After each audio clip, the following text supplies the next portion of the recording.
ॐ अज्ञानितिमिरान्धस्य ज्ञानञ्जनशलाकया चक्षुरुन्मीलितं येन तस्मै श्रीगुरुवे नमः। श्रीचैतन्यमनोभीष्टं स्थापितं येन भूतले स्वयं रूपः कदा मह्यं ददाति स्वपदान्तिकं।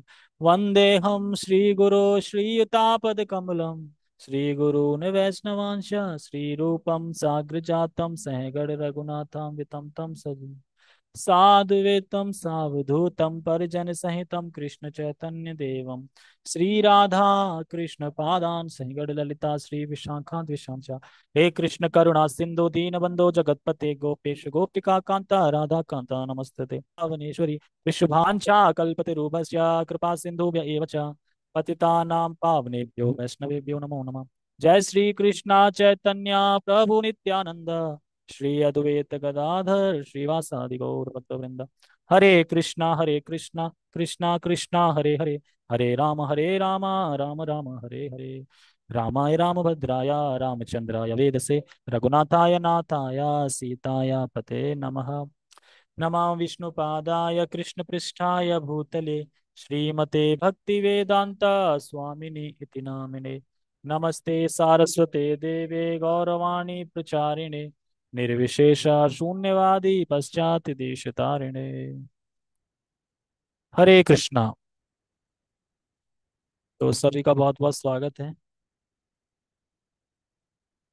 तो हम पूतना वध से हमने स्टार्ट किया था जब भगवान 3 दिन के थे कि 7 दिन के थे जब पूतना का वध किया था। और उसके बाद फिर एक लीला 3 दिन के थे। उसके बाद एक लीला फिर और हुई थी सटक सटकासुर जो कि एयर फॉर्म में था, दिखता नहीं था, अदृश्य रूप में था। कीचक कुछ नाम था, कीचक नहीं कुछ है। उत्कल उत्कल नाम था शायद। इस राक्षस का उत्कल नाम था। और ये जो लोमन ऋषि है ना, रोमन ऋषि जिनके रोम बहुत है ना शरीर पे, उनका शायद चेला था जो भी था। तो जब फेस्टिवल मन रहा था, क्योंकि जब 3 महीने के हो जाते हैं ना, तो रोहिणी पक्ष आया था। जैसे हमारा जन्मदिन आता है ना, ऐसे रोहिणी पक्ष आता है। तो हम तो जन्मदिन मनाते हैं एक एक साल में। रोहिणी पक्ष में क्या है कि वही टाइम आ गया था जिसमें कृष्ण प्रकट हुए थे, आए थे, जन्म हुआ था। तो बहुत धूमधाम से फेस्टिवल मनाया था। और एक बैलगाड़ी पूरा भर के ट्रक लोड करके सामग्री थी उसमें, पुआ था, उसमें पूरा माल था। नाना प्रकार की सब्जियां थी, नाना प्रकार के भंडार, मिष्ठान सब था। और ये जो जो उत्कल था, जो सटक नाम से जाना जाता है, और ये पहुंच गया वहां पे, क्या है ये, और इसने स्पर्श कर दिया। जैसे स्पर्श कर दिया तो वो तो रोमन ऋषि जो थे वो तो देख रहे थे, कह रहे थे यार सत्यानाश कर दिया। अब मान लो कि असुर अगर उसको छू ले तो वो तो अशुद्ध हो गया, अब कैसे भोग लगेगा। पूरा ट्रक के ट्रक खराब कर दिया इसने। तो फिर भगवान कहते हैं नहीं, मैं भोग लगने नहीं दूंगा इसको, मैं ऐसे उड़ाऊंगा, छितरे छितरे हो जाएंगे इसके। तो जब पूतना का वध हो जाता है, जो कि दृश्य रूप में गई थी, और सटकासुर का भी वध हो जाता है जो अदृश्य रूप में गया था, तो कंस बड़ा चिंतित हो जाता है, यार कोई काम ही नहीं कर रहा, जिसको भेजो खबर आती है कि वो चल बसे, वो क्या करूं। तो फिर तृणावत आया, मैं करूंगा, मैं आपके शत्रु को पकड़ के लाऊंगा आपके पास, मुझे बहुत ताकत है। कि क्यों, ऐसा क्यों? कि देखो, थोड़ा बुद्धि लगाओ। कंस में बुद्धि थी नहीं, तो ये बुद्धि लगा रहा था, ये सिर्फ ये बुद्धि लगा रहा था। कह रहा देखो, पहले पूतना गई, भले ही उसने अपना रूप बदला था, लेकिन दृश्य रूप में ही गई थी ना। और फिर भाई साहब गए थे दूसरे, सटकासुर, ये अदृश्य रूप में गए थे। तो दृश्य अदृश्य काम नहीं आया, तो बीच का कुछ रास्ता निकालना पड़ेगा। तो मैं बीच का बन के जाऊंगा, मतलब अदृश्य भी और दृश्य भी। तो वायु मतलब, देखा ना, वायु मतलब अब उसमें दिख तो है नहीं रहा, लेकिन दिखता भी है बवंडर में। तो ऐसे तो काम कर दो। तो कंस सोच रहा हाँ यार ये सही है, दृश्य अदृश्य काम नहीं किया, इसलिए अब मध्यम बीच, अब बीच का जाएंगे। तो वही तृणावत का उद्धार है कि किस तरीके से भगवान ने तृणावत का उद्धार किया। तो वही लीला हम पढ़ने का प्रयास करेंगे, और कुछ अगर समझ में नहीं आएगा तो समझने का प्रयास करेंगे, ठीक है। तो कृष्ण कथा जब तक जन्माष्टमी है तब तक हम ऐसे ही लीला पढ़ते रहेंगे, और फिर एक बार शिला प्रभुपाद लीलामृत पूरी होने के बाद हम कृष्णा बुक पढ़ेंगे 8 से 8:30। क्या? हम्म। आपकी, क्योंकि ये तो जितनी बार पढ़ सको पढ़ लो, क्योंकि लीला है भगवान की। जितना पढ़ोगे तो लीला ऐसे बुद्धि में सेट हो जाएंगी, और फिर लीला ही स्मरण में आएंगी। और मृत्यु के समय क्या चाहिए, हमें स्मरण हो जाए। यही तो है ना, मैं पर्पस, भगवान का स्मरण होना चाहिए। ठीक है, तो हम स्टार्ट करते हैं। तृणावत का उद्धार, अध्याय 7। श्री भगवान, सॉरी, भगवान श्री कृष्ण सदैव ही षड ऐश्वर्यों से ओतप्रोत रहते हैं। ये है पूर्ण धन, पूर्ण बल, पूर्ण यश, पूर्ण ज्ञान, पूर्ण सौंदर्य तथा पूर्ण वैराग्य। भगवान विभिन्न पूर्ण शाश्वत अवतारी रूपों में प्रकट होते हैं। बद्ध जीवात्मा को इन अवतारों में भगवान के दिव्य कार्यकलापों के विषय में सुनने का अवसर प्राप्त होता रहता है। श्रीमद् भगवद गीता में कहा गया है, जन्म करम च मे दिव्यम एवं यो वेत्ति तत्वता त्यक्त्वा देहम पुनर्जन्म। आगे क्या है? नेति मामेति सो अर्जुना। भगवान की लीलाएं तथा कार्यकलाप संसारी नहीं है, वे भौतिक बोध से परे हैं। इसीलिए कहते हैं कि भगवान को अगर हम तत्व से समझ जाएंगे, और कि जैसे कि भगवान जन्म लेते हैं, वो तो अजन्मा है। अजन्मा का जन्म मना रहे हैं इस्कॉन वाले, बड़ा बेशर्मी वाली बात है। जिसका जन्म ही नहीं हुआ उसका बर्थडे मना रहे हैं कि जन्म होगा, जन्म उत्सव। जिसका जन्म ही नहीं होता उसका जन्म उत्सव मना रहे हैं। तो इसीलिए भगवान कहते हैं जन्म कर्म च मे दिव्यम। इसको जो समझ जाएगा ना, यही है मतलब। अगर आप इसको समझ जाओगे, जन्म कर्म च में दिव्यम को समझ जाओगे भगवान को, तो आप ये प्रश्न नहीं करोगे भगवान तो अजन्मा है, फिर अजन्मा का जन्म कैसे, समझ में नहीं आ रहा प्रभु जी बताइए। अजन्मा का जन्म कैसे हो सकता है? इधर तो आपने ये भी घोषित कर दिया है कि वो अजन्मा है, और इधर ये इधर वो जन्माष्टमी मनाते हैं हर साल उनकी, कैसे? तो इसीलिए जन्म कर्म चमे, उनका जन्म और कर्म हमारे जैसा नहीं, जन्म हमारा होता है, उनका जन्म दिव्य है। ऐसा नहीं है कि वो कफ पित्त वायु किस, कफ पित्त वात का शरीर धारण करके आ रहे हैं, हड्डी मांस का शरीर है, ऐसा नहीं है। वो स्वयं भगवान है और दिव्य शरीर है उनका। भगवान की लीला तथा कार्यकलाप संसारी नहीं है, वे भौतिक बोध से परे हैं। किंतु बद्ध जीव इन असाधारण कार्यकलापों के श्रवण से लाभान्वित हो सकता है। श्रवण एक अवसर है। अवसर समझते हैं ना? अवसर को बोलते हैं कि एक एक गुड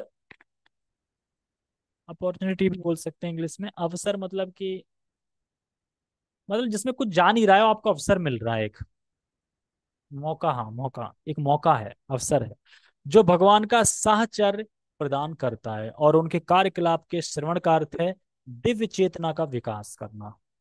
बद्ध जीव की स्वाभाविक प्रवृत्ति अन्य बद्ध जीवों के विषय में उपन्यास, नाटक, कथा आदि के माध्यम से कुछ ना कुछ श्रवण करने की होती है। अन्यों के विषय में कुछ ना कुछ श्रवण करने की इस प्रवृत्ति यानी अभिरुचि का उपयोग भगवान की लीलाओं को श्रवण करने में किया जा सकता है। हम देखते हैं इन संसार में किसी न किसी को कुछ ना कुछ सुनने का शौक होता ही है। कोई क्रिकेट मैच सुनना चाहता है, कोई कुछ संगीत सुनना चाहता है, या कोई कुछ मतलब तड़के वाली चीजें सुनना चाहता है ना, मसालेदार चीजें। कोई कॉमेडियन सुनना चाहता है। तो हर किसी की ये चेतना रहती है कुछ ना कुछ सुनना। तो भगवान यहाँ पे यही बता रहे हैं, यहाँ पे यही बता रहे हैं शिला प्रभुपाद जी, कि बद्ध जीव की स्वाभाविक प्रवृत्ति ही होती है उपन्यास पढ़ना, नाटक पढ़ना, कथा के माध्यम से कुछ ना कुछ श्रवण करने की होती है। तो अन्यों के विषय में कुछ ना कुछ श्रवण करने की प्रवृत्ति में हमें क्या है, अभिरुचि का उपयोग किस लिए करना है? भगवान की लीलाओं में करना। आपको शौक तो है ही नाटक उपन्यास पढ़ने का, तो क्यों ना आप श्रीमद् भागवतम पढ़ें, क्यों ना भगवदगीता पढ़ें, मतलब उस रुचि को मोड़ दें भगवान की तरफ। तो उनकी सारी जो रुचि है उनको श्रवण करने में किया जा सकता, लगाया जा सकता है। तब मनुष्य तुरंत दिव्य प्रकृति की ओर विकास कर सकता है। कृष्ण की लीलाएं न केवल सुंदर हैं, अपितु वे मन को मोहने वाली हैं। इसीलिए भगवान को मन मोहना भी बोलते हैं, मन को मोहने वाला। यदि कोई भगवान की लीलाओं के श्रवण का लाभ उठाता है, तो प्रकृति की दीर्घकालीन संगति के कारण मन में संचित होने वाली कल्मश धूलि को तुरंत ही धोया जा सकता है। कहते हैं दाग अच्छे हैं, सर्फ एक्सल, पहले दाग लगाएंगे वो, फिर कहेंगे दाग अच्छे हैं। तो लगा के रखो, दाग अच्छे हैं तो क्यों धो रहे हो? यानी दाग अच्छे नहीं होते, दाग अच्छे होते तो फिर आप धो क्यों रहे हो? श्री भगवान चैतन्य ने भी उपदेश दिया है कि वह भगवान कृष्ण के दिव्य नाम के श्रवण मात्र से ही मनुष्य अपने मन के सारे भौतिक कल्मश धो सकता है। आत्म साक्षात्कार की विभिन्न विधियां हैं, किंतु जब बद्धजीव इस भक्ति की विधि को, जिसका महत्वपूर्ण कार्य क्या है, श्रवण करना, अपनाता है, तो इसके द्वारा उसका भौतिक कल्मश स्वतः धुल जाता है। और वैसे भी जो नवदा भक्ति में सबसे इंपॉर्टेंट क्या थी? श्रवण, श्रवणम, श्रवणम थी ना। तो श्रवण में ही मेन है इस कलयुग में। और इसी से हमारा जो भौतिक कल्मश है ना, भौतिक बोध में जो हम है, इसी से कल्मश हमारा साफ हो सकता है, जल्दी धुल जाता है बहुत जल्दी। इस कल्मश के कारण ही ये बद्ध जीवन है, और जो ही ये कल्मश धुल जाएगा, त्यों ही हम जीवात्मा का अप्रकट कार्य अर्थात भगवान की सेवा करने का कार्य सहज ही जाग उठता है। परमेश्वर के साथ दिव्य संबंध स्थापित करने से वह भक्तों के साथ मित्रता करने का अधिकारी बन जाता है। महाराज परीक्षित ने व्यवहारिक अनुभव से यह निर्दिष्ट किया है कि प्रत्येक व्यक्ति भगवान की दिव्य लीलाओं को सुनने का प्रयास करे। यह लीला पुरुषोत्तम भगवान कृष्ण नामक भाष्य इसी उद्देश्य से लिखा गया है, और पाठक को चाहिए कि मानव जीवन के चरम लक्ष्य की प्राप्ति के लिए इसका लाभ उठाए। जो पढ़ रहा है वो लाभ उठाएगा इस शुभ अवसर का, अगर वो पढ़ रहा है, सुन रहा है तो। भगवान अपनी अहेतु की कृपावश इस भौतिक जगत में अवतरित होते हैं। भगवान को क्या पड़ी है इस भौतिक जगत में आने का? वो वहीं से कर सकते हैं सब ऊपर से ही, है ना, सब कुछ वहीं से कर सकते हैं, लेकिन क्यों आते हैं? एक मतलब भौतिक जगत में इसलिए आते हैं, कृपा देने के लिए, कृपावश, अहेतु की, मतलब कि भगवान का कोई इसमें लाभ नहीं है, कोई हेतु नहीं है, वो अहेतु की कृपा दे रहे हैं ताकि हमारा उद्धार हो सके। इसलिए आते हैं, लीलाएं करते हैं, और ताकि हम लीलाओं को श्रवण करें, और फिर हमारा जो भौतिक कल्मश है वो शुद्ध हो जाए, और हम भगवान के धाम को जा सके, और सामान्य पुरुष की भांति अपने कार्यकलापों का प्रदर्शन करते हैं। दुर्भाग्यवश, दुर्भाग्य, शून्यवादी या नास्तिक लोग कृष्ण को अपने समान एक सामान्य व्यक्ति मानते हैं, और इस तरह वे उनका उपहास करते हैं। भगवान ने स्वयं भगवत गीता में इसकी यह कहकर भत्सना की है, अब जानंती मामूढ़ा मानुषीतम मानुषीतन तनु आश्रिता ने पूरा नहीं लिखा है, अब पूरा श्लोक याद नहीं आ रहा। अब जानंती मामूढ़ा तनु आश्रिता आश्रिता अहंकार गुणात्मा न। ठीक है, वो दूसरा है, चलो। मूढ़ या पाखंडी कृष्ण को सामान्य व्यक्ति या मानव से थोड़ा बहुत अधिक शक्तिमान मनुष्य मानते हैं। दुर्भाग्यवश वे उन्हें श्री भगवान के रूप में स्वीकार नहीं कर पाते। कभी कभी ऐसे भाग्यहीन मनुष्य बिना किसी शास्त्रीय प्रमाण के अपने आप को कृष्ण का अवतार घोषित कर देते हैं। कोई शास्त्र में लिखा नहीं है, अपने आप को बता देते हैं कृष्ण, जैसे कि कृष्ण के टाइम में भी एक डुप्लीकेट कृष्ण था, पौंड्रक, सब कुछ उसने डुप्लीकेट बना लिया था, बताओ, इतना बड़ा शैतान था। हनुमान जी भी लो, चक्र भी लो, बलदाव भी लो, सब एक अपनी अलग द्वारिका बना ली थी उसने एक तरीके से। और हुआ क्या, जब युद्ध हुआ तो गला अलग सीधा। तो ऐसे ही लोग आजकल जो मूढ़ व्यक्ति हैं, जो जानते नहीं हैं, वह दुर्भाग्यवश क्या स्वीकार करते हैं, और अपने आप को बिना शास्त्रीय प्रमाण के घोषित करते हैं, मैं कृष्ण हूं। जब कृष्ण कुछ और बड़े हुए तो वे पलटने लगे। अब वे पीठ के ही बल नहीं लेट रहे थे, यानी अब लगभग 1 साल के हो गए थे। कौन? कृष्णा। और जब कृष्ण 1 साल के हो गए थे,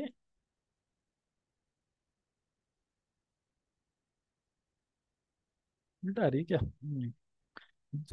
तो जब कृष्ण 1 साल के हो गए तो पलटने लगे, है ना, पलट जाते हैं, तो पलटना भी एक शुभ वो होता है, और मनाते हैं, उसकी भी खुशियां मनाते हैं कि अब पलट गए, मतलब पलटन लेने लगे।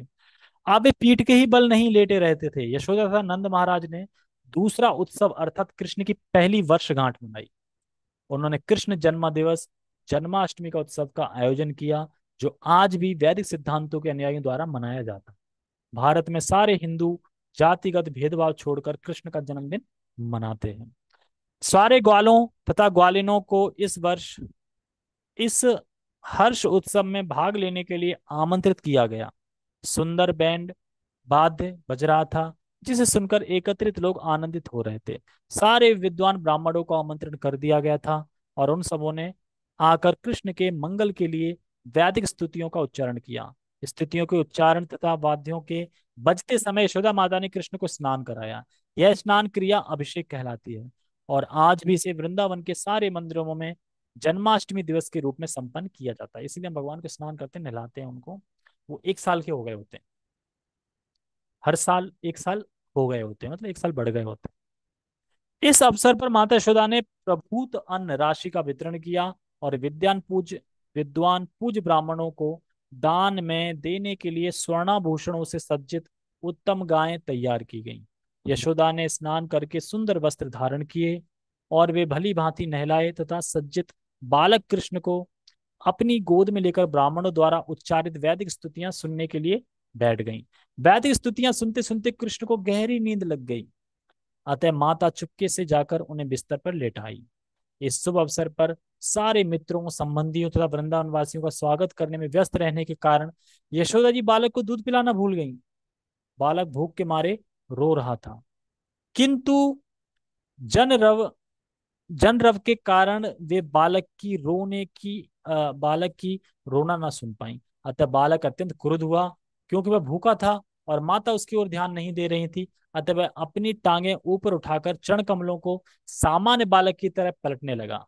बालक कृष्ण को एक छकड़े के नीचे रखा गया था और जब वे अपने पांव पटक रहे थे तो अकस्मात उनका पांव छकड़े के पहिए से छू गया, जिससे वह छकड़ा चूर चूर हो गया।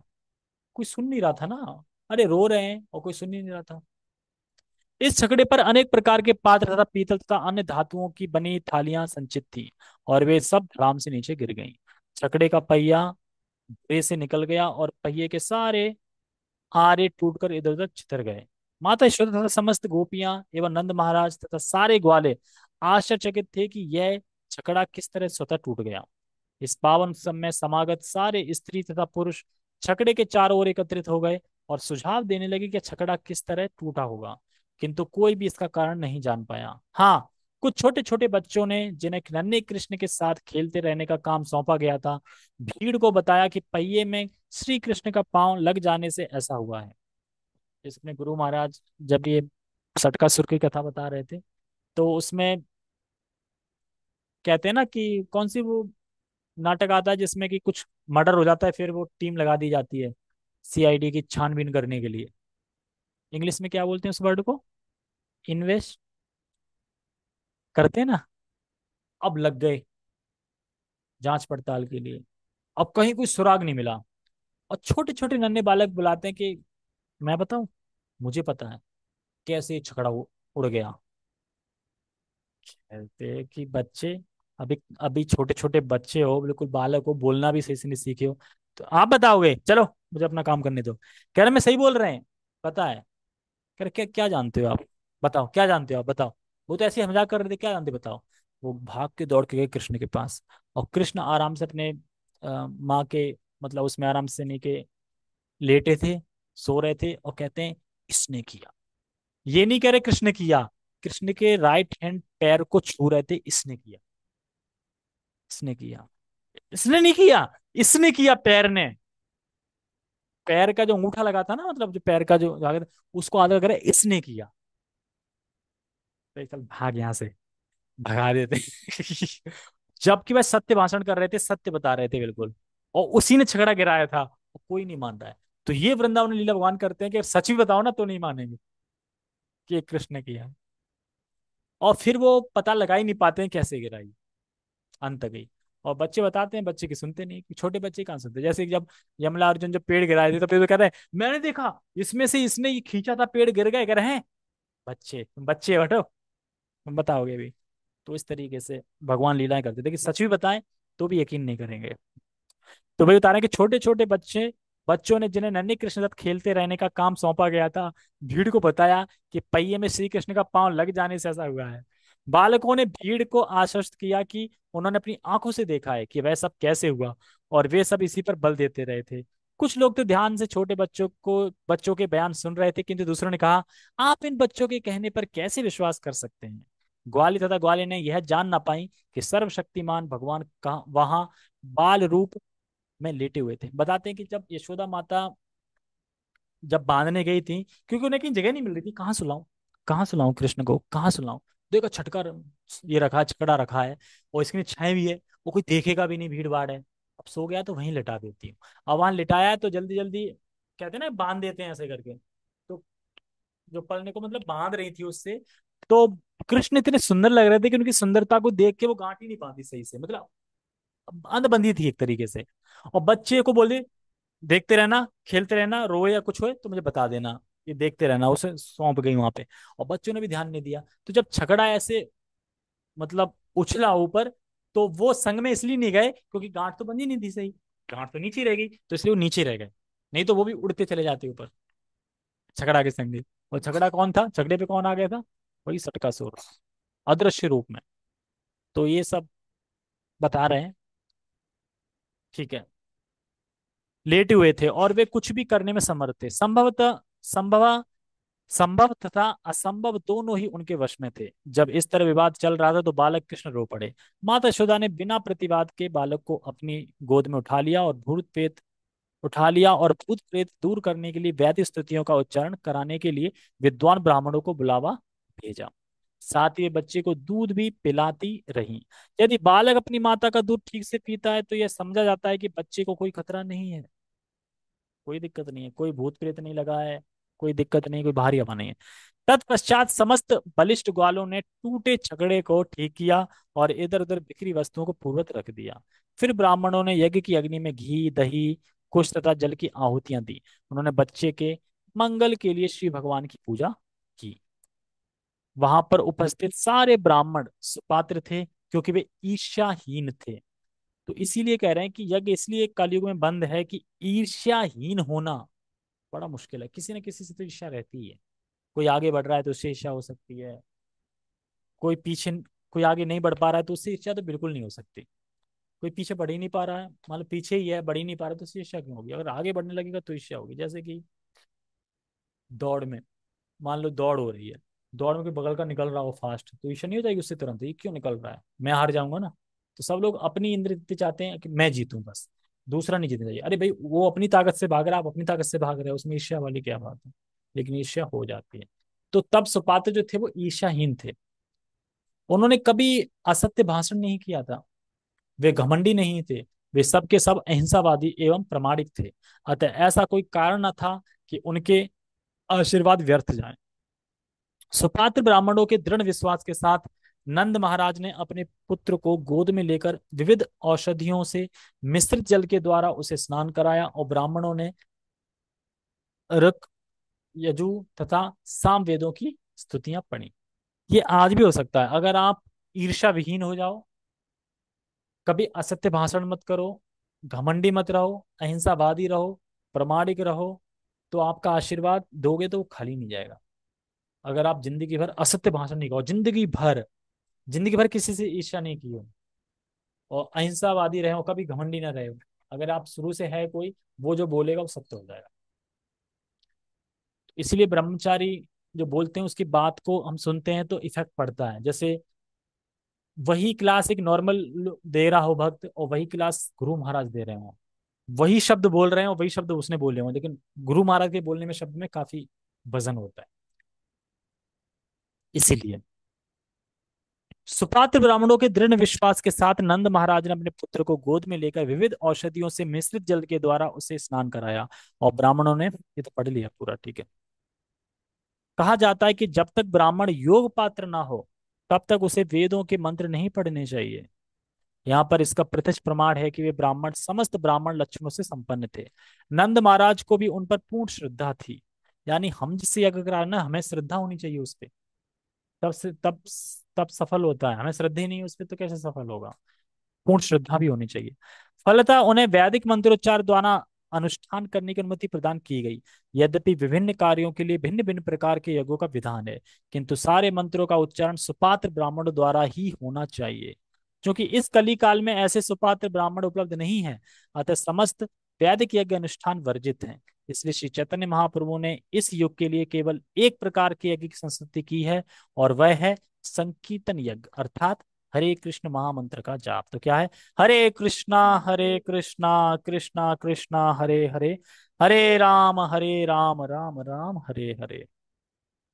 जब ब्राह्मणों ने वैदिक स्तुतियों का उच्चारण किया और दूसरी बार विधि विधान संपन्न कराया, तो नंद महाराज ने पुनः उन्हें प्रभूत अन्न तथा गायें प्रदान में दान में दी। दान दी गई सारी गौएं सुनहरे गोटों वाले वस्त्रों से आभूषित थीं। उनके खुर चांदी के पत्रों से मढ़े थे। उनके सींग सुनहरे छल्लों से सजाए गए थे और उनके गलों में फूलों के हार पड़े थे। उन्होंने अपने सुंदर पुत्र के कल्याणार्थ अनेक गायें का दान किया और बदले में ब्राह्मणों ने हार्दिक आशीर्वाद दिया। ब्राह्मणों द्वारा प्रदत्त ये आशीर्वाद कभी निष्फल नहीं हो सकते थे। एक दिन उस उत्सव के तुरंत बाद जब माता यशोदा बालक को अपनी गोद में लेकर दुलार रही थी, तो अब तृणावत का उद्धार कैसे होगा, यहाँ से स्टार्ट है, तो इसको हम पढ़ेंगे कल। तृणावत का उद्धार हम कल करेंगे। ठीक है। हरे कृष्णा। जगत गुरु शिल प्रभुपाद की जय। कृष्ण कथा की जय। निताय निताय गौर प्रेमानंदे। हरे हरि बोल।